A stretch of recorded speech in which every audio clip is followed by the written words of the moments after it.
ఈ లోక జీవితం ఇది తాత్కాలికంగా మనకు అనుగ్రహింపబడిన ఒక బహుమానం. ఈ లోకం నాది అని చెప్పి చాలా టూ మచ్ దీనిని మనం అనుభవించడానికి ప్రయత్నం చేయొద్దు అంటున్నారు. అంటే మనం ఈ లోకం కోసమే మన జీవితం అన్నట్టు మనం ఉండకూడదు.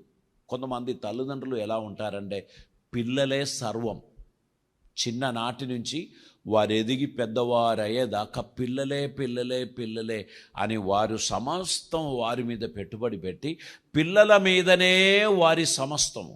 కానీ అదే పిల్లలు పెద్దవారు అయిన తర్వాత ఆ తల్లిదండ్రులను నిర్లక్ష్యం చేసేటువంటి అనుభవాలు ఎన్ని మనం చూడడం లేదు.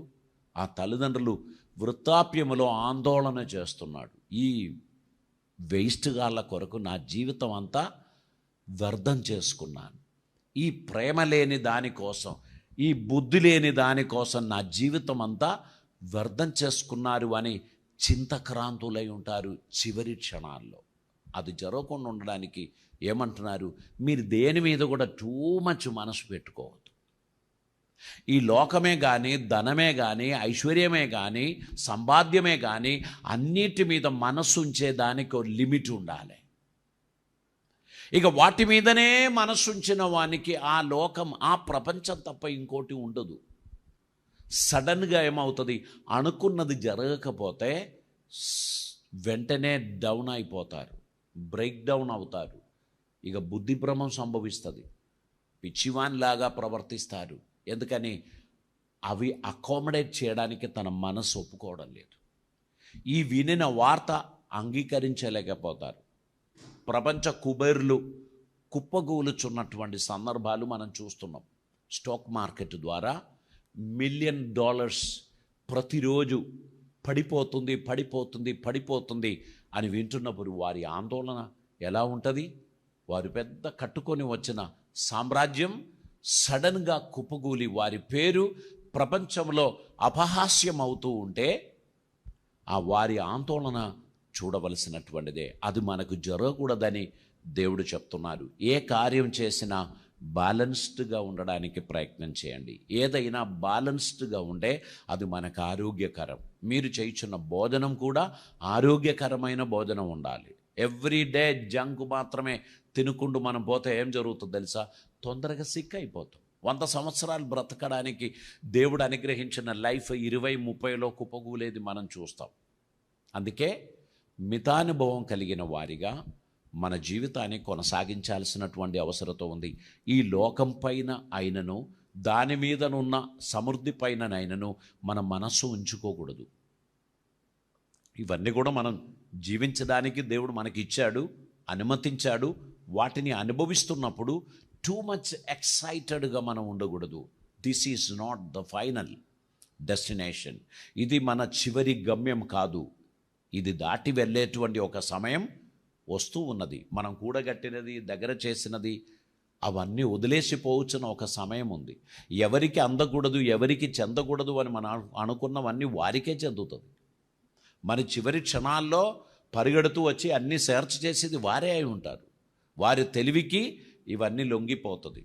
మనం ఎవరికి ఇవ్వకూడదు అని మనం రహస్యంగా అనుకున్నామో సమస్తం వారి చేతిలోనికే పోతుంది. కనుక గుర్తుపెట్టుకోండి, మన చేతిలో లేని దాని గురించి ఎక్కువ కలవరపడకూడదు. జీవితం క్రమంగా కొనసాగించాలి. దేవుని నీతిని, న్యాయమును మనం పాటించాలి. మాటలలో కానివ్వండి, క్రియలలో కానివ్వండి, దేవునికి ఇష్టలుగా నడవడానికి మనం ప్రయత్నం చేయాలి. మితానుభవం కలిగి మనం ముందుకు నడవడానికి మన జీవితాన్ని మనం క్రమపరచుకోవాల్సినటువంటి అవసరం ఉంది. సంవత్సరం దాటుచూ ఉండగా మనం చాలా ప్రిపేర్ చేస్తూ ఉంటాం. ఆర్థిక వ్యవస్థను కంట్రోల్ చేసేటువంటి వారు, సంస్థలను నడిపించేటువంటి వారు మార్చి 31 వరకు ఏం చేయాలి, ఏం చేయకూడదు అనేటువంటిది అన్నీ వారి లిస్టు వర్కౌట్ చేసి అవన్నీ చేస్తూ ప్లసెంట్గా వారు న్యూ ఇయర్లో, కొత్త ఫైనాన్షియల్ ఇయర్లోకి ఎంటర్ అవ్వడానికి ఉన్నటువంటి ప్రయత్నం చేస్తారు. ఆ విషయాలలో ప్రిపరేషన్ లేకుండా, జాగ్రత్త లేకుండా పోతే చాలా పెద్ద కష్టాలు ఎదుర్కోవాల్సి వస్తుంది. కనుక వారు ఆ విషయంలో చాలా జాగ్రత్త పడతారు. మనం కూడా మన జీవితం ఈ ఒక్క రోజు వరకే ఉన్నది అని మనం గుర్తుపెట్టుకోవాలి. ఈరోజు final day, I have to settle everything down. నేను అన్నీ కూడా క్రమపరచుకోవాలి. రేపటి రోజు నాది, కాదు అనే ఉద్దేశంతో మనం జీవించగలిగితే మనం ధన్యులం. ఆ కుప్ప వేసి ఉన్నది ఇంకా చాలా కాలం ఉందిలే, తర్వాత సర్దుకుందాం అని అనుకొని వదిలేస్తే ఇవన్నీ మనకి చాలా భారం అవుతుంది. కనుక ఏది మనసులో పెట్టుకొని చింతపడకూడదు అని బైబిల్ చెప్తున్నారు. దానిని గురించి చింతపడవద్దు, దీన్ని గురించి చింతపడవద్దు, ఏమి తిందుము, ఏమి త్రాగుదుము, ఏమి ధరించుము అని శరీరమును గూర్చి మీరు చింతపడవద్దు. దేవుడు సమస్తమును తన కంట్రోల్లో ఉంచాడు. తన బిడ్డలకు ఏది అవసరమో అవన్నీ దేవుడు ఏర్పరచి సిద్ధపరచాడు. గనుక మీరు భక్తి భయము కలిగిన వారిగా, జాగ్రత్త కలిగిన వారిగా నడవండి. మీ సహోదరుని గౌరవించండి, ప్రేమించండి. మీ పొరుగు వారిని గౌరవించండి, ప్రేమించండి. మనకు దేనికి సమయం లేదు. మనకు అన్ని అడావుడులు మాత్రమే. ప్రతిదినం పరిగెడుతూ పరిగెడుతూ పరిగెడుతూ మనం ఎక్కడికి పోతున్నాము అనేటువంటి విషయం చాలాసార్లు మనం మర్చిపోతున్నాం. ఈ జీవితం మన చేతిలో లేదు అనే విషయాన్ని మనం అర్థం చేసుకోవాలి. ఈ జీవితం దేవుడిచ్చిన దానమే. ప్రతిదినం నెమ్మదిగా ఆరంభించాలి. Thank you Lord for this life and for this day. ఈ రోజును, ఈ జీవితమును నువ్వు నాకు ఇచ్చినందుకు నేను ధన్యుని, నీకు వందనాలు తెలియపరుస్తున్నాం. మనం పిచ్చి కూతలతో ఉదయమున లేవకూడదు. మనం ప్రశాంతతతో, ప్రార్థనతో మనం లేవాల్సినటువంటి అవసరత ఉంది. దేవునికి కృతజ్ఞత తెలియపరచటం మర్చిపోవద్దు. దేవుని మహిమపరచటం మర్చిపోవద్దు. దేవుడు మనకిచ్చిన ఈ ఆయుస్సును బట్టి, ఈ జీవితమును బట్టి దేవునికి కృతజ్ఞత తెలియపరచటం మర్చిపోవద్దు. సాయంకాలం వచ్చేటప్పటికి అంత ఆందోళన, కలవరం, వెంట్రుకలు పెరికివేయడం, బట్టలు చింపడం, ఇవన్నీ చేసి బెడ్రూమ్లోకి వెళ్తే ఆ రాత్రి నిద్ర కూడా సుఖకరంగా ఉండదు. ప్రశాంతంగా దేవునికి వందనాలు తెలియపరిచి, ఈ దినాన్ని అనుగ్రహించినందుకు స్తోత్రం. కొన్ని మాత్రమే నేను చేయగలిగాను, అన్నీ చేయలేకపోయాను. మీ చిత్తమంతా నెరవేర్చే విషయంలో నేను విఫలమైపోయాను. అయినా కరుణించు ప్రభువా, క్షమించు ప్రభువా, మరొక దినం కొరకు కనిపెడుతున్నాను అని చెప్పి కృతజ్ఞతతో నిద్రపోవడం మనం నేర్చుకోవాలి. ఆందోళన మన జీవితంలో అనుమతించకూడదు. యాంగ్జైటీ మన జీవితంలో డోమినేట్ చేయడానికి మనం అనుమతించకూడదు. ఆ చింత యావత్తు ఆయన పాదసన్నిధిలో మనం వదిలిపెట్టాలి. Cool down. మన సాక్షితో, మన అంతరాత్మతో చెప్పాలి, నా ప్రాణమా నీవెందుకు తొందరపడుచున్నావు, నీవెందుకు కృంగిపోవచ్చున్నావు, నీవు నెమ్మదిగా ఉండు, నీ దేవుడు అన్నిటినీ చేయగలిగినవాడు, నువ్వు కంగారు పడవద్దు, నా ప్రాణమా నీ హృదయం నెమ్మదిగా ఉండు అని మనం తెలియపరిచి మన ప్రాణమును మనం అదుపులో, ఆధీనంలో ఉంచడానికి మనం ప్రయత్నం చేయాలి.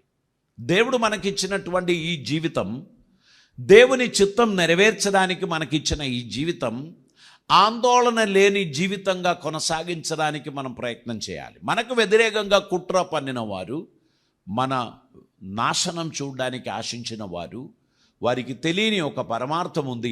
వారు కూడా కేవలం ఊపిరి లాంటి వారే. వారు కూడా కేవలం మనుషుడే. ఒకరిని కడదీర్చి ఒకరు అభివృద్ధి పొందలేరు. ఒకరి నాశనం ద్వారా మరొకరు కట్టబడరు. ఇది లోకం నేర్పించినటువంటి ఒక సిస్టమ్. ఆ సిస్టమ్ అది శాశ్వతంగా ఉండదు అని దేవుడు మనకు తెలియపరుస్తున్నారు. కనుక మన జీవితాన్ని జాగ్రత్తగా మనం కొనసాగించాల్సినటువంటి అవసరత ఉంది. దేవునికి ఇష్టలుగా నడవడానికి మనల్ని మనం సమర్పించాల్సినటువంటి అవసరత ఉంది. పరిశుద్ధ వాక్యంలో నుండి ఒక వచనం కూడా చదువుదామండి. 1 యోహాను పత్రిక 2వ అధ్యాయం దాని 17వ వచనాన్ని మనం చదువుదామండి. 1 యోహాను పత్రిక 2వ అధ్యాయం దాని 17వ వచనాన్ని మనం చదువుదాం. అక్కడ మనం ఇలా చదువుచున్నాము, లోకమును దాని ఆశయు గద్దించిపోవచ్చున్నవి, కానీ దేవుని చిత్తమును జరిగించువాడు నిరంతరం నిలుచును.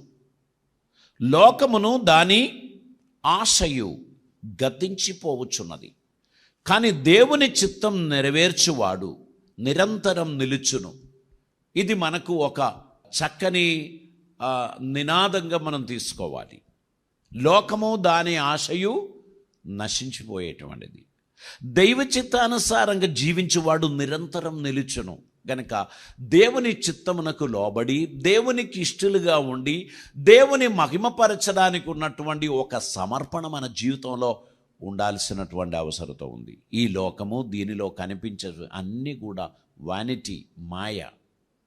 ఏది నిలిచి ఉండేటువంటిది కాదు, ఏది శాశ్వతమైనటువంటిది కాదు. అన్నిటికీ ఒక వారంటీ ఇస్తారు కదా, ఆ వారంటీ లోపే అవి నశించిపోవచ్చు, లేదా ఇంకా కొద్ది కాలంలో అది నాశనం అయిపోవచ్చు. అందుకే ఏది కూడా శాశ్వతమైనది కాదు. దేవుని కృప మనలో ఉన్నట్లయితే మనల్ని శాశ్వతంగా నడిపించడానికి అది సరిపోతుంది. దేవుడు తన చిత్తమును నెరవేర్చి తన దీవెనలు మనకు అనుగ్రహించి మన జీవితంలో అద్భుతం చేయగలడు అని గ్రహించే కొలది భక్తితో, భయముతో దేవుని సన్నిధిలో జీవించడానికి మనం ప్రయత్నం చేయవలసినటువంటి అవసరత ఉంది. దైవ చిత్తానుసారంగా జీవించుచున్న వ్యక్తిని దేవుడు ఖచ్చితంగా ఆశీర్వదించి వర్ధిల్ల చేస్తాడు. దేవునికి స్తోత్రం. కనుక ప్రియులారా, మనము అపోస్తలైన పౌలు గారు కొరింథీయులకు రాసిన 2వ పత్రికలో 4వ అధ్యాయం దాని యొక్క 17, 18 వచనాలు మనం చదువుతున్నాం. మేము దృశ్యమైన వాటిని చూడక అదృశ్యమైన వాటినే నిదానించి చూచుచున్నాము గనక క్షణమాత్రముండు ఈ చులకని శ్రమ మా కొరకు అంతకంతకు ఎక్కువగా నిత్యమైన మహిమా భారమును కలుగజేయుచున్నది. ఏలయనగా దృశ్యమైనవి అనిత్యములు, అదృశ్యమైనవి నిత్యములు. ఈ కంటికి కనబడేవన్నీ కూడా అనిత్యములు, కొద్ది కాలం మాత్రం కనిపించేటువంటిది. అదృశ్యమైనది అది శాశ్వతమైనది. దేవుని ప్రేమ కనిపించడం లేదు, కానీ అది శాశ్వతమైనది. దేవుని కృప అవి శాశ్వతమైనది. ఆ దేవుని ప్రేమ మనకు ఎలా కనబడతాయి? క్రియల ద్వారా కనిపించాలి. కరెంటు లేదు అని చెప్పి పోయి వైర్ను పట్టుకుంటామా? కరెంటు ఉందా లేదా అని స్విచ్ చేసి చూస్తాం. లైట్ వెలిగితే కరెంటు ఉన్నది, లైట్ వెలగకపోతే కరెంటు లేదు. ఎవరు కూడా పోయి తీగని పట్టుకొని కరెంటు ఉందా చూడు బిడ్డ అని చెప్పినప్పుడు వెంటనే పరిగెడుతూ పోయి ప్లగ్ లోపలకు ఒక మేకు పెట్టుకొని కరెంటు ఉన్నది అని ఎవరు చెప్పరు. మెదడున్నోడు ఎవరు చెప్పరు. కాబట్టి గుర్తుపెట్టుకోండి, ఈ లోకంలో దేవుడు ఉన్నాడా, దేవుని ప్రేమ ఉన్నదా అని చెప్పి కొందరు ఎగతాళి చేస్తారు. దేవుని ప్రేమ ఒక మనిషి జీవితం ద్వారానే తెలిసేది. భయంకరమైన త్రాగుబోతు, భయంకరమైన దుర్మార్గుడు, సడన్గా మార్పు జరిగింది. ఏదో ఒక ఎన్కౌంటర్ తన జీవితంలో జరిగింది. దేవుడు అతన్ని దర్శించాడు, అతని జీవితం ప్రశాంతమైంది, నెమ్మదిగా మారింది. ఇప్పుడు ఎవరితో బూతులు లేదు, గొడవలు లేదు. ఆ వ్యక్తి జీవితం అంతా మార్పు చెందింది. అప్పుడు పక్కన ఉన్నవారు గమనించడం మొదలు పెడతారు, ఈ వ్యక్తిలో ఏదో మార్పు సంభవించింది. ఇతని మాటలలో మార్పు, ఇతని ఆలోచనలో మార్పు, ఇతడు సహాయం చేసే విధానంలో మార్పు, ఏదో ఒక మార్పు ఇతనిలో సంభవించింది అనేది మనుషులు గ్రహిస్తారు. కోవిడ్ రాకమునుపు నా జీవితం ఒక లెవెల్లో ఉంటే, కోవిడ్ వచ్చిన తర్వాత నా జీవితం సమూలంగా ఒక మార్పు చెందిందనేది నేనే గుర్తిస్తున్నాను. కోవిడ్ సమస్త మానవాళిని కదిల్చేశారు. అందరికీ అర్థమైంది, నథింగ్ ఈజ్ పర్మనెంట్, ఏది మనది కాదు అనేటువంటి ఒక సత్యం గ్రహించాం. దేనికోసం కూడా మనం టూ మచ్ ప్రాకులాడకూడదు అనేటువంటిది దేవుడు నేర్పించాడు. మన చేతిలో లేని దానిని మనం వదిలేసేయాలి, అది మనం కంట్రోల్ చేయలేం. దేవుడు తన అపారమైన కృపను బట్టి మనల్ని నడిపిస్తున్నాడు. నడుస్తున్నామా? దేవునికి స్తోత్రం. పదవి ఇవన్నీ మనకు అవసరం లేదు, ఘనత అవసరం లేదు. ఒకరు మనల్ని హెచ్చించాలని మనం ఆశపడడం లేదు, ఒకరు మనకు సన్మానం ఇవ్వాలని మనం ఆశపడడం లేదు, ఒకరు మన పేరు పదే పదే గొప్పగా చెప్పుకోవాలనే ఆశ కూడా మనకు లేదు. ఎందుకని? ఈ జీవితం అంతా దేవుని యొక్క దానం. బ్రతికి ఉన్నంతకాలం ఆయన చిత్తం నెరవేర్చాలి, తెర వెనకకి వెళ్ళిపోవాలి అనే ఉద్దేశంతో మనం బ్రతుకుచున్నాం. ఇక్కడ శాశ్వతమైనది ఏమీ ఉండదు. ఈ కనిపించేది, దృశ్యమైనవన్నీ కూడా అనిశ్చితం, అది అనిత్యం. అదృశ్యమైనది మాత్రమే నిత్యము. కనుక భక్తి కలిగిన వారిగా, దేవుని కృప కలిగిన వారిగా ఆయన చిత్తము నెరవేర్చడానికి మన జీవితాన్ని మనం సమర్పించాల్సినటువంటి అవసరత ఉంది. ఈ లోకంలో దేవుడు మనకిచ్చిన ఈ ఆయుస్సు ఎంత విలువైనదండి. ఇన్ని సుఖ సౌకర్యాల మధ్యలో మనం బ్రతకడానికి దేవుడు మనల్ని అనుమతించాడు. ఒకవేళ 100 సంవత్సరాల క్రితం మనం బ్రతికి ఉంటే ఈరోజు ఈ లోకం చూస్తున్నది ఏది మనకు కనిపించేది కాదు. దేవుడు మనకు ఎంత గొప్ప కృప ఇచ్చాడు. ఇవన్నీ చూడడానికి, ఇవన్నీ అనుభవించడానికి దేవుడు మనల్ని అనుమతించాడు. ఇక్కడ మనం ఓవర్ యాక్షన్స్ ఏమీ చేయాల్సిన అవసరం లేదు. ఏది మన చేతిలో లేదు గనక ఉన్నంతకాలం దేవుడు అప్పగించిన కార్యములు తుదముట్టించుకుంటూ ముందుకు పోవాలి. ఇక్కడికెక్కి రమ్మని ఆయన పిలిచినప్పుడు సమస్తం వదిలేసి ఆయన సన్నిధికి వెళ్ళిపోవాలి. అంతకంటే ఆశలు మన జీవితంలో ఎప్పుడూ ఉండకూడదు. దేవుడు అనుమతించిన సమస్తమును బట్టి దేవునికి వందనాలు తెలియపరుద్దాం. ఆయన మన జీవితంలో చేసిన మేలులు అన్నిటిని బట్టి దేవునికి స్తోత్రం చెల్లిద్దాం.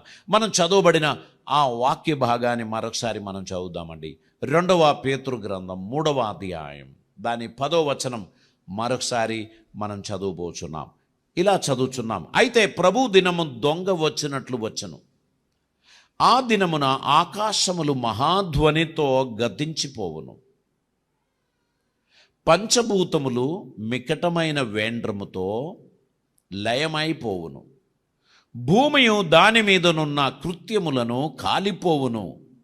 ఇవన్నీ ఇట్లు లయమై పోవునవి గనుక ఆకాశములు రవులుకొని లయమైపోవునట్టియు, పంచభూతములు మహావేంద్రముతో కరిగిపోవునట్టియు దేవుని దినపు రాకడ కొరకు కనిపెట్టుచు దానిని ఆశతో ఆపేక్షించుచు మీరు పరిశుద్ధమైన ప్రవర్తనతోనూ భక్తితోనూ ఎంతో జాగ్రత్త గలవారై ఉండవలను అని మనకు తెలియపరుస్తున్నారు. దేవునికి స్తోత్రం. ఇవన్నీ ఇలా జరగబోచున్నది గనక మీరు ఎలా ఉండాలన్నారు? మీరు పరిశుద్ధమైన ప్రవర్తనతోనూ భక్తితోనూ ఎంతో జాగ్రత్త గలవారై ఉండవలనని ప్రభు తెలియపరచుచున్నారు. చూడండి, ప్రకటన గ్రంథం 21వ అధ్యాయం 1వ వచనం చదివినట్లయితే, అంతటా నేను క్రొత్త ఆకాశమును క్రొత్త భూమిని చూచి తిని, మొదటి ఆకాశమును మొదటి భూమియు గతించిపోయెను, సముద్రమును ఇకను లేదు, మరియు నేను నూతనమైన యెరూషలేము అను ఆ పరిశుద్ధ పట్టణం తన భర్త కొరకు అలంకరింపబడిన పెండ్లి కుమార్తె వలె సిద్ధపడి పరలోకమందున్న దేవుని యొద్ద నుండి దిగి వచ్చుట నేను చూచి తిని. అప్పుడు ఇదిగో దేవుని నివాసం మనుషులతో కూడా ఉన్నది. ఆయన వారితో కాపురముండును, వారు ఆయన ప్రజలయుందురు. దేవుడు తానే వారి దేవుడనై ఉండి వారికి తోడయుండును. ఆయన వారి కన్నుల ప్రతి బాష్ప బిందువును తుడిచివేయును. మరణము ఇక ఉండదు, దుఃఖమైనను ఏడుపైనను వేదనే అయినను ఇక ఉండదు అని పరిశుద్ధ వాక్యం తెలియపరచుచున్నారు. ప్రియులారా, ఇవన్నీ జరగబోయేటువంటి విషయాలు. యోహాను దర్శనమందు చూస్తున్నప్పుడు నూతన ఆకాశమును నూతన భూమిని ఆయన చూస్తున్నట్లు మనం పరిశుద్ధ వాక్యంలో చూస్తున్నాం. ఈ విధంగా దేవుడు సమస్తము చేయబోచున్నాడు అనేటువంటిది గ్రహించిన కొలది మనం దేవుని అందు భయము కలిగిన వారిగా, భక్తి కలిగిన వారిగా, నీతిని పాటించు వారిగా, దైవ చిత్తమును నెరవేర్చు వారిగా ఆయన సన్నిధిలో మనం జీవించాలని దేవుడు మన గురించి ఆశిస్తున్నారు. కోపం ఎందుకు? తాపం ఎందుకు? గొడవలెందుకు? బూతులెందుకు? సరిహద్దులు జరపడం ఎందుకు? రాళ్ళు పక్కకు జరపడం ఎందుకు? ఏది మనది కాదు. దేవుడు ఇచ్చిన వాటిని సంతోషంగా అనుభవిస్తూ ఆనందంగా బ్రతకడానికి దేవుడు మనల్ని పిలిచారు. ఒక ముద్ద తిని ఇంకో ముద్ద పక్కవానికి కూడా ఇవ్వడానికి ఉన్న మనస్సు కలిగిన వారిగా జీవించడానికి ప్రయత్నం చేద్దాం. కేవలం ప్రభాషణలు గంభీరంగా చేస్తాడు కానీ ఏమీ జీవితంలో లేడు అని లోకం చెప్పినట్లు మనం జీవించొద్దు. మనం ఏదైతే ప్రకటిస్తున్నామో, ఏదైతే బోధిస్తున్నామో దానికి తగినట్లు జీవించడానికి ఉన్న ఒక మనస్సు కూడా కలిగిన వారిగా మనం ఉండాలని దేవుడు కోరుచున్నారు. ఈ లోకం మనది కాదు, ఇందులో ఉన్నది ఏది మనది కాదు. దేవుని సన్నిధి శాశ్వతమైనది. ఈ ఆకాశము ఈ భూమి తొలగిపోవును. ఈరోజు నేను చదివిన వార్త నేను మీకు చెప్పాను.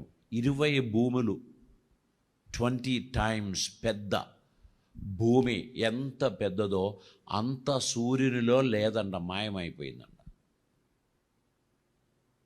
శాస్త్రలోకం ఆశ్చర్యంగా చూస్తున్నారు. అసలు ఏం జరిగిందని ఎవరికీ తెలియదు. అది కాలి కాలి కాలి అయిపోతుందేమో అన్నట్టు అనిపిస్తుంది అని అంటున్నారు. అలాగైతే ఈ వాక్యం ఎంత పరమార్థం, ఈ వాక్యం ఎంత సత్యం, ఇవన్నీ మాయమైపోతుంది. కొత్త ఆకాశము, కొత్త భూమి మనుషుల కొరకు దేవుడు తయారు చేస్తున్నారు. అందులో ఎవరు ఉంటారు? ఆయనకిష్టులైన వారు ఆయనతో పాటు ఉంటారు. దేవుడు వారితో కాపురం ఉంటాడంట. దేవునితో నిత్య సహవాసం చేయాలని ఆశించు వారు చెడుతనమును విసర్జించాలి, దుర్మార్గతను విసర్జించాలి, దైవ చిత్తం నెరవేర్చు వారిగా ఈ లోకములో జీవించాల్సినటువంటి అవసరత ఉంది. అక్రమము ద్వారా, చెడుతనము ద్వారా మనం సంపాదించేది అన్నీ కూడా మన చేతి నుంచి ఒక్క క్షణములో మాయమైపోతుంది. ఇది మనం చూస్తూనే ఉన్నాం. కొందరు భూమి కింద పాతి పెట్టారు, కొందరు భూమి పైన పాతి పెట్టారు, అక్కడ పెట్టారు, ఇక్కడ పెట్టారు, ఎక్కడ పెట్టినా అన్నీ పోతున్నాయి. వాళ్ళు పోయినప్పుడు వాళ్ళతో పాటు సమస్తం పోతుంది. కొందరు పేదవాళ్ళు ఇల్లుకు పునాది వేస్తున్నప్పుడు అందులో కుండ దొరుకుతుంది కదా, అందులో నిధులు దొరుకుతుంది. ఎందుకు? ఎవరో ఎవరికి అందకూడదని పాతి పెట్టిన దాన్ని ఈ నిరుపేదనికి దొరికింది. 110 గుంటలు కొని అందులో ఇల్లు కడదామని పునాది తవ్వినప్పుడు అందులో ఒక కుండ దొరికింది. పెద్ద మేడలు, బంగళాలు కట్టడానికి తగినటువంటి ఆస్తిపరుడై క్షణంలో మార్పు చెందుతున్నారు. కొంతమంది కోటీశ్వరులు ఒక్క రాత్రి నిద్రపోయి లేచినప్పుడు ఏమీ లేదు. అటువంటి సిచ్యువేషన్స్ కూడా కలుగుతుంది. కనుక నేను ఫైనలీ మీకు చెప్పి ముగించడానికి ఆశించే మాట, ఈ భూమిపైననైనను దీనిలో ఉన్న దేనిపైననైనను అమితమైన ఆశ పెట్టుకోకండి. పిల్లలపై ఆశ పెట్టుకున్న తల్లిలారా, తండ్రులారా, వారే అంతము, వారే సమస్తము, వారే చివరిదాకా మీకు అండగా ఉంటారు అని భ్రమపడకండి. వారు కూడా స్వార్థపరులే, వారు కూడా వారి క్షేమమే చూస్తారు. ఒక కొడుకు తన తండ్రికి చెప్పాడంట, నీకు నీ భార్య అంటే ఇష్టం, నాకు నా భార్య అంటే ఇష్టం అంట. తండ్రి భార్య ఎవరు? కన్న తల్లియే. నువ్వు నీ పెళ్ళాలను చూసుకో, నేను నా పెళ్ళాలను చూసుకుంటా అన్నాడు. ఎంత ఘోరమైన పరిస్థితిలోనికి మనిషి దిగజారిపోతున్నారు. కనుక ప్రియులారా, ఈ లోకం అంతవరకే, అంతకంటే గొప్ప ఎక్స్పెక్టేషన్ మనకు ఉండకూడదు. భక్తి కలిగి దేవుని అందు భయం కలిగి నడుస్తామండి. ఎవరో మనల్ని తృప్తిపరుస్తారు, ఎవరో మనల్ని కాపాడుకుంటారు, ఎవరో మనకు క్షేమం ఇస్తారు అని అనుకొని వ్యామోహపడకండి.